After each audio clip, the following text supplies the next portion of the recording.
Wow! তুফান সিনেমার first show দেখে এবার প্রশংসায় সকল সিনেমা প্রেমীরা। সম্প্রতি আজ দেশে 125টি সিনেমা হলে মুক্তি পাচ্ছে শাকিব খান অভিনীত তুফান সিনেমাটি কেমন হবে দেখার জন্য খুবই এক্সাইটেড সকল শাকিব ভক্তরা। তবে জানা যায় প্রথম শো দেখেই পুরো মাথা নষ্ট ভক্তদের।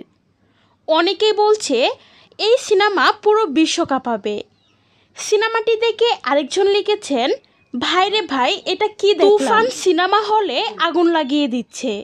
বিশ্বাস করেন এই সিনেমা দেশের গণ্ডি পেরিয়ে বিশ্ব কাঁপাবে।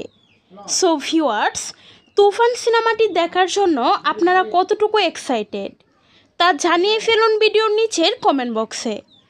আর তুফান সিনেমার সকল আপডেট সবার আগে পেতে এখনই চ্যানেলটিকে সাবস্ক্রাইব করুন। ধন্যবাদ সকলকে সম্পূর্ণ ভিডিওটি দেখার জন্য।